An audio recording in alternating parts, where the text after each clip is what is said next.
Therefore, come up with a title for the article for the time being. After learning that his wife had physical intimacy with lots of men, a soldier seeks vengeance.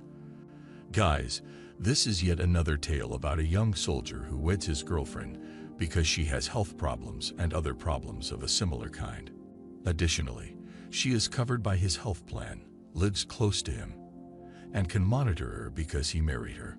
Guess what happens when he moves to Korea? She has a lot of relationships with men, which is a sad story because it happens all the time. You learn that while he was away, she met 60 different men. It's not true, because there are so many stories about young men marrying serious girlfriends and thinking it's a good idea. I'm doing this for you guys. If you are a young man serving in the military, or if you are thinking about joining the military and having a serious girlfriend, you should give it some thought before doing so. I'm doing this so that you won't have to go through the same agony, shame, and pain as this guy and others. Instead, you can learn from these bad experiences. It is unfortunate, but it occurs.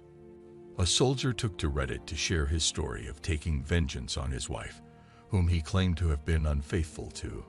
It states at the beginning, "It's incredible. 60 men. 60 men. Guys, the soldier who posted on Reddit under the username Frizzmaster claimed that he had retaliated against his wife for allegedly moving in with her new boyfriend. He started his story by saying that he married his wife quickly because she had a lot of health problems, and his command wouldn't let them stay on a post without marrying. He was taking her to court. "We got a wedding in a courtroom 2 weeks later," he is quoted as saying. "In addition, my TRICARE would cover all of her medical expenses, allowing me to remain with her while she slept to prepare for a subsequent episode. I was satisfied. She was happy. I have to tell my boss that you can't keep me from staying with her. And we will always be content." Oh, how wonderful! She has health issues, as I mentioned earlier in the introduction.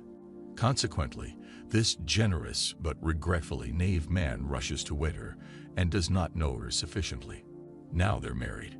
She can use his paycheck and health insurance, live in his house, and drive his car. Watch what happens now that you can see that he will vanish. It wasn't that straightforward. On the other hand, when the wife started leaving the house at random to go to a different Walmart because the one in their town didn't have what she needed, she started acting strangely. Walmart is greatly impacted by that. I was fortunate to arrive in Korea on PC's-only orders just as I began to suspect, putting off the investigation until I could proceed. I said my final goodbyes to my wife after packing, and I let the army send me wherever they wanted. For a year, Korea was my home, and went to Texas as directed. I went there. I was able to precisely determine what was taking place there thanks to her mother, brother, aunt, and uncle. Because of this, the girl he married and rushed to help was so bad, her mother, brother, and uncle were supporting him in everything she was doing. That speaks volumes. It turned out that his wife had affairs with 60 men, the majority of whom were soldiers. She probably told her family that her husband was fine with her cheating on him. He wrote that this woman is using me as a meal ticket and a paycheck. The cherry on top is when she calls me 2 weeks after I hear the good news and says that she was once unfaithful to me. The sole explanation for her admission that she was pregnant was that there was no way I could be the father because the father was African American and I was in a different state at a different time. He says this so that people won't be able to say, "Wait a minute, that's not your son," because the baby won't look like him. He added that things happened. I returned home without her knowledge and removed my belongings there to stop her from selling the house I had purchased. When she discovered what I was about to do and began the divorce process. At this point, he gets into how he gets even with her. This is the first vengeful deed. I only saw her boyfriend driving my car, not the father of the child. I therefore requested her aunt and uncle's assistance to retrieve my car. When they pulled up behind him in the parking lot, got out, and spoke to him normally, I approached from the opposite side of the lot. Her uncle requested to see the keys after they were received, Started driving the car. The key's ring should be removed. I approached, introduced myself to him as Frizz Master, gave him the key to my car, and then looked him in the eye. He is not stating his real name here because this is my vehicle. I'm taking it now.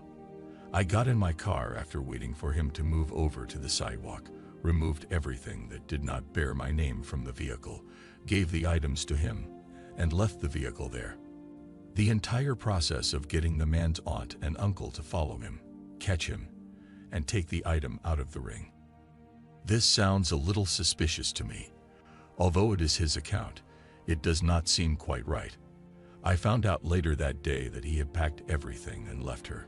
He seemed to have been living in my house, eating my food, sleeping in my bed, and dressing like me.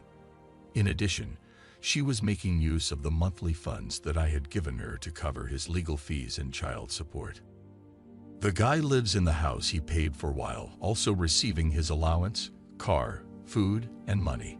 She gets to meet all of these men and experience his life without him. Does that imply that this is a common practice? No. However, it is not absurd because it occurs so frequently, and there are so many stories about it. Therefore, young men simply remember this. It does not affect you.